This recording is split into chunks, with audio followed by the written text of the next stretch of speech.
क्या आपको पता है दिल्ली से कितनी नदियां बहती हैं? ज्यादातर लोग सिर्फ एक यमुना नदी को जानते होंगे, पर आज के टाइम पे जो ये यमुना नदी हम देख पा रहे हैं, इसके साथ में एक और नाला मिल रहा है। और ये नाला शुरुआत से एक नाला नहीं पर एक नदी थी। इस नदी का नाम है साहिबी। ये साहिबी रिवर 300 किलोमीटर लंबी रिवर है जो रेनफेड है एंड अरावली हिल से आती है राजस्थान के। ये दिल्ली में not as a drain like एक नाले की तरह एंटर नहीं करती, बट एक फ्रेश वाटर रिवर की तरह एंटर करती थी पहले, जिसका नाम नजफगढ़ झील था।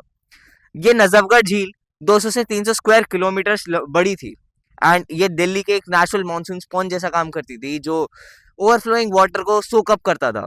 एक ग्राउंड वाटर रिचार्ज स्पॉट था। बट 1964 के फ्लड्स के बाद इसको खाली कर दिया गया एंड इस रिवर को एक कंक्रीट चैनल में कन्वर्ट कर दिया गया। अब मैं आपको नजफगढ़ ड्रेन के बारे में बताता हूँ और इसकी आज क्या हालत हो गई है। तो ये एक साहिबी रिवर की नेचुरल चैनल था एंड ये अब एक 51 किलोमीटर इंजीनियर ड्रेन में बदल चुका है। साथ में इस साहिबी रिवर के अंदर जो आज we can say Najafgarh drain या नजफगढ़ नाला है, इसके अंदर domestic sewage, industrial waste, storm water और एग्रीकल्चरल रन ऑफ आता है। एंड इसके अंदर जितने भी आपको हेवी मेटल्स मिल सकते हैं सब मिलेंगे, पेस्टिसाइड्स, केमिकल सब मिलेंगे आपको। And this river this drain can is enough to make anyone extremely इल।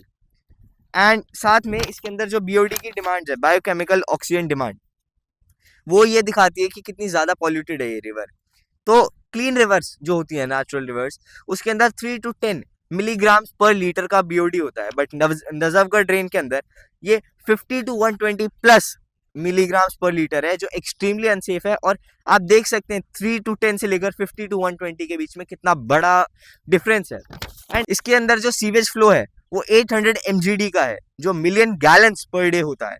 ये इतना ज़्यादा है कि आप 1200 ओलंपिक स्विमिंग पूल्स भर सकते हो एवरी सिंगल डे। एंड आपको पता है कि दिल्ली के अंदर पानी की कितनी दिक्कत है। मेजर पॉल्यूशन जो सोर्सेज हैं दिल्ली के अंदर वो 230 स्मॉलर ड्रेन्स है जो नजफगढ़ ड्रेन के अंदर जाके मिलती है। इंडस्ट्रीज हैं, ठीक है, जो इलेक्ट्रोप्लेटिंग करती है, केमिकल यूज करती है, मेटल वर्क करती है, जो वजीरपुर, नारायणा और भवाना के पास है। बादशाहपुर ड्रेन जो गुड़गांव से आती है वो इंडस्ट्रियल केमिकल ऐड करती है इस नजफगढ़ ड्रेन के अंदर। And field sewage treatment plants जो STPs होते हैं वो पार्शियली ट्रीट करते हैं सीवेज वाटर को एंड वापस इस ड्रेन के अंदर मिला देते हैं, जिससे कि कोई फायदा नहीं होता, कोई नेट इफेक्ट नहीं आता। रिवर दिख रही है तो ना ये रिवर साहिबी है ना वो सामने वाली रिवर यमुना है, बिकॉज इसके अंदर 800 मिलियन गैलन का sewage water and waste water है जो डेली ऐड होता है हर रोज। एंड ये सिंगल नाला, ये नजफगढ़ नाला 60 to 70% of all the pollution in Yamuna's Delhi stretch के लिए कंट्रीब्यूट करता है। आप इसको एक ऐसा मेन पाइप कंसिडर कर सकते हैं जो दिल्ली और हरियाणा का अनट्रीटेड सीवेज इस यमुना रिवर के अंदर ऐड करता है। अब जैसे आप सामने देख सकते हैं तो ये जो आपका राइट साइड वाला जो हमारी तरफ वाला एरिया है वो बहुत ज़्यादा डार्कर है एंड जो उस साइड वाला है वो लाइट ग्रीनिश शेड का है। एंड ये इसलिए बिकॉज नजफगढ़ ड्रेन का जितना भी पॉल्यूटेड वाटर है जो 60 to 70% कॉन्ट्रीब्यूट करता है यमुना की पॉल्यूशन के अंदर, वो यहाँ इस साइड पर है, बिकॉज यहाँ से साहिबी रिवर आ रही है एंड उस साइड पे यमुना है जो क्लीन थी पहले एंड अब धीरे धीरे करके अगर आप देखेंगे उस साइड तो पूरी पॉल्यूटेड ही है, पूरी काली एंड पॉल्यूटेड रिवर हो चुकी है। इस पानी के अंदर बहुत ही ज़्यादा डेडली पॉल्यूटेंट्स हैं जिसके अंदर से हम कईयों को देख भी नहीं सकते हैं। इसके अंदर हेवी मेटल, इंडस्ट्रियल टॉक्सिन और करीब करीब 14 अरब माइक्रोप्लास्टिक पार्टिकल्स हैं जो यमुना नदी में हर रोज एंटर करते हैं। इसके अंदर लेड, क्रोमियम, कैडमियम ऐसे मेटल्स जो ग्राउंड वाटर में एंटर करते हैं और अक्यूमुलेट करते हैं प्लांट्स में, फिशेज में एंड बाद में इवेंचुअली हमारे शरीरों में। माइक्रोप्लास्टिक और जो इंडस्ट्रियल वेस्ट होता है, ये डिटर्जेंट्स एंड जो सिटी का जो ड्रेन होता है जो इनविजिबली इसके अंदर बहा दिया जाता है बिना ट्रीट करे। साइंटिस्ट ने उनको मेजर करा है और उसका कॉन्सेंट्रेशन वैसे ही बहुत ज़्यादा हाई है।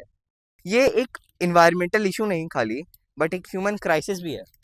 अब दिल्ली यूनिवर्सिटी की कई सारी स्टडीज़ में पता चला है जो नजफगढ़ ड्रेन के पास का ग्राउंड वाटर है उसमें कई सारे हैवी मेटल्स, पॉल्यूटेंट्स और अलग अलग तरीके के टॉक्सिक मटेरियल्स भी मिले हैं।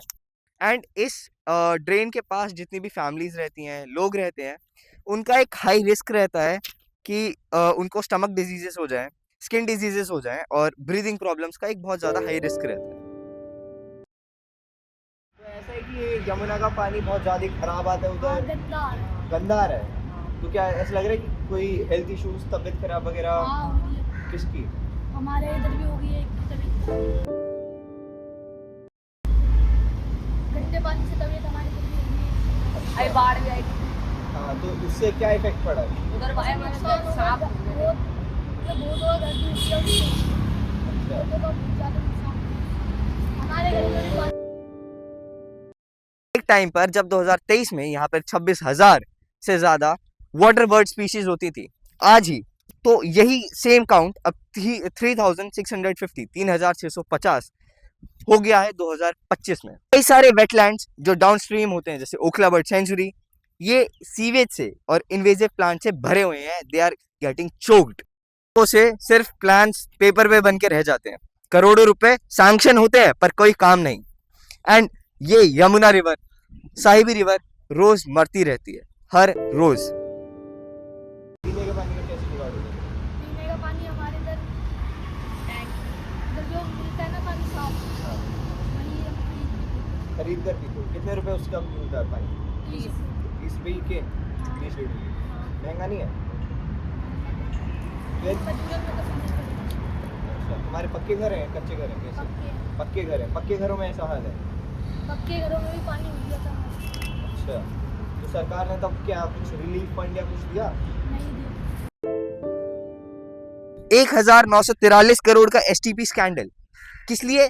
इसी ड्रेन के लिए, इसी साहिबी रिवर के लिए, जो साफ करने के लिए पैसा अलॉट हुआ था, कभी यूटिलाइज ही नहीं हुआ। कहाँ गया? करप्शन। 900 से ज्यादा इंडस्ट्रीज, उनके ऊपर कई सारे फाइन्स लगे हुए हैं, पर स्टिल वो फिर भी वो इलीगल डिस्चार्ज कंटिन्यू रखते हैं। दिल्ली के आधे से ज्यादा sewage treatment plants safety standards को मीट करने में फेल कर रहे हैं। क्या है, क्या होगा दिल्ली का, क्या होगा यमुना का, क्या होगा साहिबी का? वगैरह की सैनिटेशन की क्या हमारे इधर तो सही है, और जो हमारे अगल बगल में वो सारी खराब। बस्तियाँ भी लगी हुई हैं? सारे टॉयलेट। अच्छा, तुम्हारे यहाँ ठीक है, तेरे यहाँ भी? तुम दोनों साथ ही रहते हो मतलब देखने वाले? छठ पूजा ऊपर, छठ पूजा में तो और बेकार पानी है, और बेकार पानी आया था? बहुत बेकार। सरकार ने तो न्यूज़ ये चलाई थी कि पानी साफ आ रहा है, बिल्कुल भी साफ नहीं, और ज़्यादा बेकार ही था। बहुत ही बेकार। तो यही वो जगह है जहाँ पर साहिबी यमुना में आकर मिलती है। एंड हम देख सकते हैं हमारे चीज़ों को नज़रअंदाज करने का जो हर्जाना है, वो नदी को और इन्वायरमेंट को भुगतना पड़ रहा है। हम स्टिल नदियों को वापस जिंदा कर सकते हैं एंड दोबारा वेटलैंड्स को रिटर्न कर सकते हैं, बट तब जब लोग और सिटी और जनता, सरकार सब ये मान लेगी कि हाँ अब इनफ है। This is it for today, because the world's problem is ours too. जय हिंद एंड सत्यमेव जयते।